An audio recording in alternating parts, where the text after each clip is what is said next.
গত ২৬, ২৭ ও ২৮ জুলাই এই ৩ দিনে পাকিস্তান নিয়ন্ত্রিত কাশ্মীর তথা আজাদ কাশ্মীরের নিরাপত্তা বাহিনীর গুলিতে অন্তত ১০০ বেসামরিক মানুষ নিহত হয়েছেন এবং আহত হয়েছেন সহস্রাধিক মানুষ। প্রধানত রাওয়ালকোট এবং মিরপুর এলাকায় এই হত্যাকাণ্ড ঘটে। দেশ ত্যাগে বাধ্য হয়ে প্রবাসে অবস্থানরত পাকিস্তানের ১ ডজনেরও বেশি সাংবাদিক ও সোশ্যাল অ্যাক্টিভিস্ট তাদের অনলাইন প্ল্যাটফর্মে হতাহতের এই পরিসংখ্যান তুলে ধরেছেন। আন্তর্জাতিক গণমাধ্যমের সূত্র মতে কোনো রকম সতর্কবার্তা ছাড়াই কয়েক হাজার শান্তিপূর্ণ বিক্ষোভকারীর ওপর সরাসরি গুলিবর্ষণ করে নিরাপত্তা বাহিনী। বস্তুত ২০২৪ সাল থেকে আজাদ কাশ্মীরের জনগণ সুশাসন, নাগরিক সেবা নিশ্চিতকরণ, দ্রব্যমূল্যের ঊর্ধ্বগতি, জ্বালানি তেল, গ্যাস ও বিদ্যুতের সংকট ও উচ্চমূল্য হ্রাস এবং আইনসভার আসন সংখ্যা ও নির্বাচনী ব্যবস্থার সংস্কারের মতো মৌলিক ইস্যু নিয়ে আন্দোলন করে আসছিলেন। এই অধিকার আন্দোলনের নেতৃত্বে রয়েছে স্থানীয় সংগঠন জয়েন্ট আওয়ামী অ্যাকশন কমিটি। তারা জনগণের প্রতি ২৭ জুলাইয়ের আঞ্চলিক আইনসভা নির্বাচন বয়কট করার আহ্বান জানান এবং লং মার্চ ও বিক্ষোভ সমাবেশের ডাক দেন। পাকিস্তান কর্তৃপক্ষ ১০ আগস্ট পর্যন্ত ৩ ধাপে এই নির্বাচন অনুষ্ঠানের আয়োজন করেছিল, যার প্রথম ধাপ ছিল গত ২৭ জুলাই। তবে এই নির্বাচনে ভোটারদের উপস্থিতি ছিল মাত্র ১০%-এরও কম। উল্লেখ্য, পাকিস্তান নিয়ন্ত্রিত কাশ্মীর বা আজাদ কাশ্মীরের আয়তন ১৩,০০০ বর্গ কিলোমিটারের কিছু বেশি। পাহাড়ি এই অঞ্চলটি অত্যন্ত ঘনবসতিপূর্ণ এবং এখানে প্রায় ৫০ লাখ মানুষ বসবাস করেন। আজাদ কাশ্মীর পাকিস্তান কর্তৃক একটি স্বায়ত্তশাসিত ও বিশেষ অঞ্চল হিসাবে ঘোষিত হয়ে আছে, অর্থাৎ এটি পাকিস্তানের বাকি ৪টি প্রদেশের মতো একটি প্রদেশ নয়। ১৯৭৪ সালের বিশেষ অধ্যাদেশ অনুযায়ী আজাদ কাশ্মীরের নিজস্ব একটি অন্তর্বর্তীকালীন সংবিধান রয়েছে, যার অধীনে সেখানে সংসদীয় পদ্ধতির শাসন ব্যবস্থা পরিচালিত হয়। আইনসভার সংসদ সদস্যদের সংখ্যাগরিষ্ঠ ভোটের মাধ্যমে একজন প্রধানমন্ত্রী নির্বাচিত হন, যিনি সরকার প্রধান হিসাবে নির্বাহী দায়িত্ব পালন করেন। এর পাশাপাশি আজাদ কাশ্মীরের প্রশাসনিক কাঠামোতে রাষ্ট্রপ্রধান হিসাবে একজন প্রেসিডেন্টও রয়েছেন। আজাদ কাশ্মীরের সংবিধানে নিজস্ব জাতীয় সঙ্গীত এবং একটি পৃথক জাতীয় পতাকারও স্বীকৃতি রয়েছে। তবে নিজস্ব আইনসভা, সুপ্রিম কোর্ট ও উচ্চ আদালত থাকলেও এর চূড়ান্ত প্রতিরক্ষা, পররাষ্ট্রনীতি এবং মুদ্রা ব্যবস্থার সম্পূর্ণ নিয়ন্ত্রণ পাকিস্তান কেন্দ্রীয় সরকারের হাতে ন্যস্ত থাকে, যা মূলত কাশ্মীর কাউন্সিলের মাধ্যমে পরিচালিত হয়। আজাদ কাশ্মীরের আইনসভা অর্থাৎ সংসদের মোট আসন সংখ্যা ৫৩টি। এর মধ্যে ৩৩টি আসনে জনগণের প্রত্যক্ষ ভোটের মাধ্যমে সংসদ সদস্যরা নির্বাচিত হন। বাকি ২০টি আসনের মধ্যে ৮টি আসন নারী, বিশেষ পেশাজীবী ও বিশিষ্ট ইসলামিক স্কলারদের জন্য সংরক্ষিত, আর ১২টি আসন ভারত নিয়ন্ত্রিত কাশ্মীর থেকে বিভিন্ন সময়ে পাকিস্তানে এসে যারা বসতি গড়েছেন তাদের জন্য নির্ধারিত। ১৯৭০-এর দশকে এই আসনগুলো বরাদ্দের এমন আইন প্রবর্তন করা হয়। এর ফলে আজাদ কাশ্মীরের স্থানীয় বাসিন্দারা এই আসনগুলোতে ভোট দিতে কিংবা নির্বাচনে দাঁড়াতে পারেন না। আর এই আসনগুলো বাতিলের দাবিতেই আজাদ কাশ্মীরের জনগণ এবং জয়েন্ট আওয়ামী অ্যাকশন কমিটি দীর্ঘদিন ধরে আন্দোলন চালিয়ে আসছে এবং নির্বাচন বয়কটের ডাক দেয়। কেননা যাদের জন্য আসনগুলো বিশেষভাবে নির্দিষ্ট করে রাখা হয়েছে তাদের বেশিরভাগই আসলে আজাদ কাশ্মীরে বসবাস করেন না, পাকিস্তানের অন্যান্য প্রদেশে থাকেন এবং অনেকে আবার বিদেশেও বসবাস করছেন। অর্থাৎ সেখানে ওই শ্রেণীর ভোটাররা যেমন থাকেন না, তেমনি প্রার্থীরাও থাকেন না, যার ফলে স্থানীয় মানুষের প্রতিনিধিত্ব ক্ষুণ্ণ হচ্ছে। আর এমন ব্যবস্থার সুযোগে পাকিস্তানের কেন্দ্রীয় সরকার নির্বাচনী কলাকৌশলের মাধ্যমে আজাদ কাশ্মীরের রাজনীতিতে নিজেদের নিয়ন্ত্রণ বজায় রাখছে। গত কয়েক দশক ধরে লক্ষ্য করা গেছে যে পাকিস্তানের কেন্দ্রীয় শাসক দল এবং মিলিটারি স্ট্যাবলিশমেন্ট এই আসনগুলোতে নির্বাচনী কারসাজি করে আজাদ কাশ্মীরের সংসদে নিজেদের পছন্দের পুতুল সরকার বসায়, যার ফলে আজাদ কাশ্মীরের মূল বাসিন্দাদের রাজনৈতিক স্বায়ত্তশাসন ও গণতান্ত্রিক অধিকার লঙ্ঘিত হয় এবং সেই সাথে চলে ক্ষমতার অপব্যবহার, দুর্নীতি ও দুঃশাসন।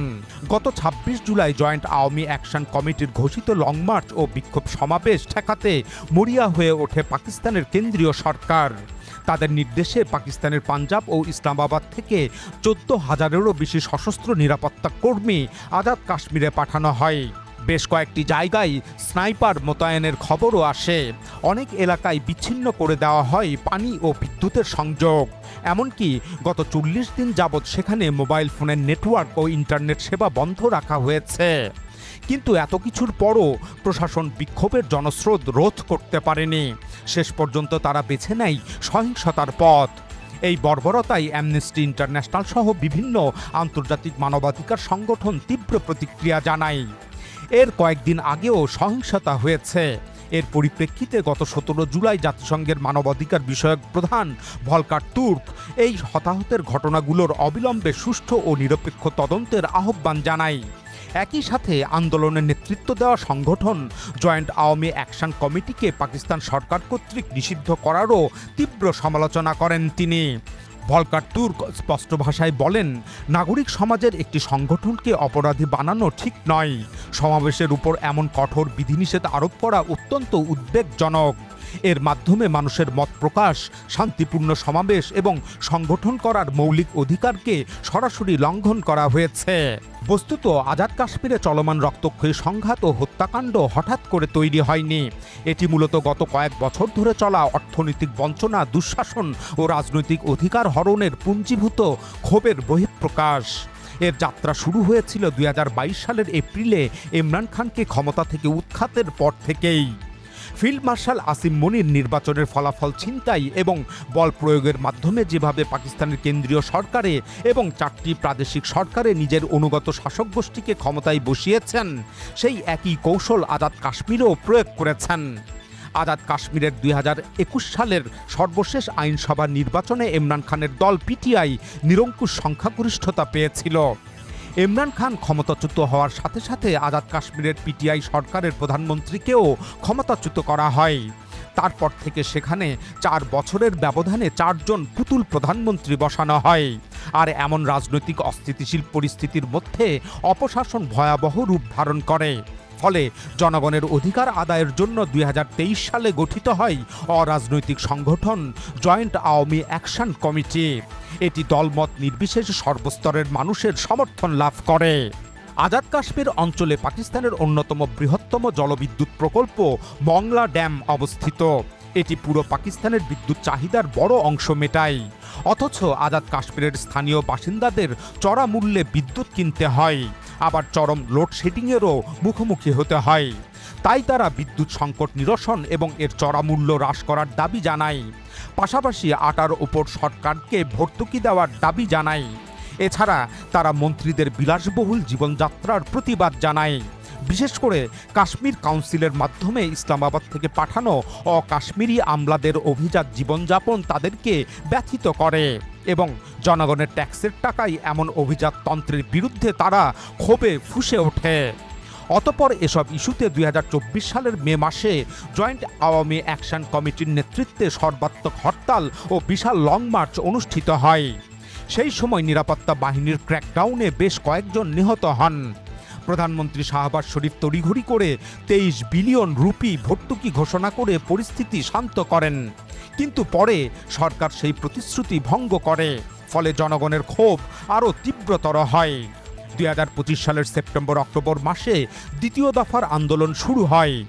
সরকারের পূর্বের ঘোষিত প্রতিশ্রুতি বাস্তবায়ন করার দাবিতে এবং অভিজাত বর্গের বিলাসবহুল সুযোগ সুবিধা বন্ধের দাবিতে পুরো অঞ্চল জুড়ে সম্পূর্ণ শাটডাউন কর্মসূচি পালিত হয়। এতে নিরাপত্তা বাহিনীর হামলায় 10 জনেরও বেশি মানুষ নিহত হন এবং আহত হন কয়েক শত। তবে অনেকেই এর প্রকৃত সংখ্যা আরও বেশি বলে দাবি করেছেন। এরপর 2026 সালের জুনে তৃতীয় দফার আন্দোলন শুরু হয়। এবার তাদের আন্দোলনের ইতিপূর্বের দাবি দেওয়ার সাথে আইনসভার আসন সংখ্যার ইস্যুটিও যুক্ত হয়। এক পর্যায়ে আন্দোলন তীব্র রূপ ধারণ করলে গত 5 জুন পাকিস্তান কেন্দ্রীয় সরকার সন্ত্রাসবাদ দমন আইন প্রয়োগ করে জয়েন্ট আওয়ামী অ্যাকশন কমিটিকে একটি নিষিদ্ধ সংগঠন হিসাবে ঘোষণা করে এবং ক্র্যাকডাউন শুরু করে। পাক সরকার সংগঠনটির নেতাদের ওপর রাষ্ট্রদ্রোহের মামলা দেয় এবং এর শত শত কর্মীকে গ্রেফতার করে। কিন্তু এরপরও পুরো জুন মাস জুড়ে আন্দোলন চলে। এ সময়কালে নিরাপত্তা বাহিনীর গুলিবর্ষণে বহু সংখ্যক মানুষ নিহত হন। আন্তর্জাতিক গণমাধ্যমে এই সংখ্যা 22 জন উল্লেখ করা হলেও প্রকৃত পরিসংখ্যান তার চেয়েও বেশি ছিল বলে স্থানীয়রা অভিযোগ করেন। এরপর গত 14 জুলাই আজাদ কাশ্মীরের রাজধানী মুজাফফরাবাদ অভিমুখে আন্দোলনকারীদের পূর্ব ঘোষিত লং মার্চ কর্মসূচি চলাকালে পুনরায় নিরাপত্তা বাহিনী গুলিবর্ষণ করে। এই ঘটনায় গণমাধ্যমে প্রকাশিত তথ্য মতে 9 জন নিহত হন, যার প্রকৃত সংখ্যা এর চেয়েও বেশি ছিল। আসলে পাকিস্তানের de facto leader field marshal Asim Munir নিজের ক্ষমতার অভিলাষ চরিতার্থ করতে দেশকে আরেকটি গণহত্যা উপহার দিলেন। এর আগেও তিনি ইমরান খান ও পিটিআই দলের নেতাকর্মীদের উপর তীব্র বর্বরতা চালিয়েছিলেন। বিশেষ করে 2023 সালের 9 মের ঘটনাকে কেন্দ্র করে হাজার হাজার মানুষকে জেলবন্দি করা হয়। এই দমনপীড়নে অনেকেই আহত ও নিহত হন এবং বহু মানুষ গুমের শিকার হন। আসিম মুনির 2024 সালের 8 ফেব্রুয়ারির নির্বাচনের ফলাফল ছিনতাইয়ের নেপথ্যের মূল নির্দেশদাতা। এর প্রতিবাদে আন্দোলন গড়ে উঠলে তা কঠোর হস্তে দমন করা হয়। 2025 সালের 26 নভেম্বর পিটিআই আয়োজিত গণসমাবেশে মধ্যরাতে এক নৃশংস হত্যাকাণ্ড চালানো হয়। পিটিআই এবং বিভিন্ন স্বাধীন মানবাধিকার সংস্থার তথ্য মতে বুলেটের আঘাতে অন্তত 12 জন রাজনৈতিক কর্মী নিহত হন এবং শত শত মানুষ গুরুতর আহত হন। এছাড়া পিটিআই দলের 139 জন কর্মীকে গুম করারও অভিযোগ সামনে আসে। এখানেই শেষ নয়, পাঞ্জাবের রাজনৈতিক দল তেহরিকে লাব্বায়েকের উপরও রক্তক্ষয়ী ক্র্যাকডাউন চালানো হয়েছে। 2025 সালের 13 অক্টোবর পাঞ্জাবের রাজধানী লাহোরের 60 কিলোমিটার দূরে অবস্থিত মুরিদকে এলাকায় দলটির শান্তিপূর্ণ মিছিলের ওপর চালানো ওই অভিযানে কমপক্ষে 13 জন বেসামরিক মানুষ নিহত হন ও শতাধিক আহত হন। তবে বিভিন্ন সূত্রের হিসাব অনুযায়ী এই সংখ্যা আরও অনেক বেশি। পরবর্তীতে চলতি বছরের গত 28 ফেব্রুয়ারি ইরানের উপর ইসরায়েল যুক্তরাষ্ট্রের হামলা এবং ইমাম খামেনি নিহত হওয়ার ঘটনায় পাকিস্তানের জনগণ যখন বিক্ষোভ সমাবেশ শুরু করে তখন দ্বিতীয় হত্যাকাণ্ডের ঘটনাটি ঘটে। গত 1 মার্চ সংঘটিত ওই সহিংসতায় নিরাপত্তা বাহিনীর গুলিতে প্রায় অর্ধ শতাধিক বেসামরিক মানুষ প্রাণ হারান। আর এখন আজাদ কাশ্মীরে চলছে আসিম মুনিরের রক্তপিপাসার তৃতীয় পর্ব। ফিল্ড মার্শাল আসিম মুনির মার্কিন প্রেসিডেন্ট ডোনাল্ড ট্রাম্পের অত্যন্ত প্রিয়ভাজন।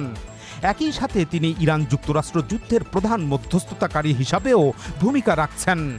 মূলত এই ভূরাজনৈতিক প্রভাবের কারণেই এতগুলো হত্যাকাণ্ডের পরও আন্তর্জাতিক মহলে তিনি এখনও সেভাবে কোনো প্রশ্নের মুখোমুখি হননি।